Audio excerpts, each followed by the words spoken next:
রাজ্য জুড়ে আজকে যে অরাজক পরিস্থিতি তৈরি করেছে বিজেপি, আজকে গোটা রাজ্যে যে জঙ্গলের রাজত্ব তৈরি হয়েছে এবং টিওএফ এর যৌথ উদ্যোগে আজকে সংগঠিত হচ্ছে। ওয়াগন ভর্তি নেশা সামগ্রী নিয়ে আসছে।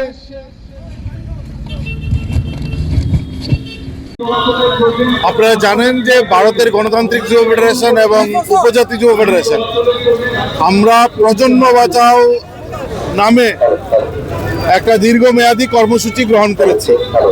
বিজেপির শাসনে প্রায় 8 বছরে পরিকল্পিতভাবে সরকার এবং শাসক দল মিলে আজকের প্রজন্ম থেকে ভবিষ্যৎ প্রজন্ম একের পর এক প্রজন্মকে শেষ করে দেওয়ার জন্য যে গভীর ষড়যন্ত্র করেছেন, তার হাত থেকে আমাদের বর্তমান ভবিষ্যৎ প্রজন্মকে রক্ষার জন্য, বাঁচানোর জন্য এই কর্মসূচি গ্রহণ করেছি।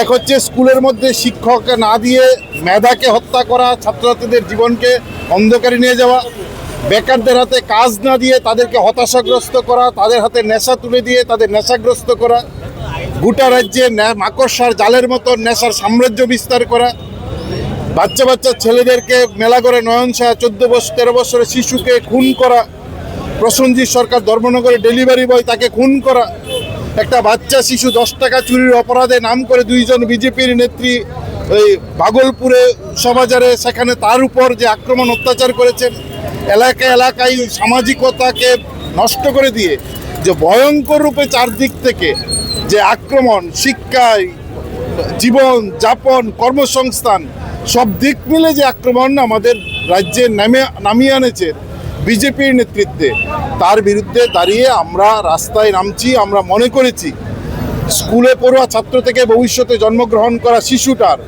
ভবিষ্যৎ অন্ধকারে পরিকল্পিতভাবে সরকার নিয়ে যাচ্ছেন, শাসক দল নিয়ে যাচ্ছেন। নেশায় কোনো একজন বাণিজ্য করেন, গ্রেপ্তার হচ্ছেন মানে বিজেপির নেতা। বিভিন্ন মহিলাদের উপর আক্রমণ করছেন কারা? বিজেপির নেতা। শিশুকে হত্যা করছেন কে? বিজেপির নেতা। প্রসেনজিৎকে হত্যা করেছেন কে? বিজেপির নেতা নেত্রী। 13 বছর নয়ন শাহকে মৃত্যুর মুখে ঠেলে দিয়েছেন বিজেপির নেতা। এই সব মিলে আমরা মনে করেছি আজকের দিনে দাঁড়িয়ে ধর্মনগর থেকে সাবরুম প্রজন্ম বাঁচাওয়ের আহ্বান আমরা নিয়েছি এবং সেই আহ্বান নিয়ে মানুষের কাছে যাচ্ছি। একটা উজ্জ্বল ভবিষ্যৎ গড়ার স্বপ্ন নিয়ে প্রজন্ম বাঁচাও কর্মসূচি আমরা হাতে নিয়েছি।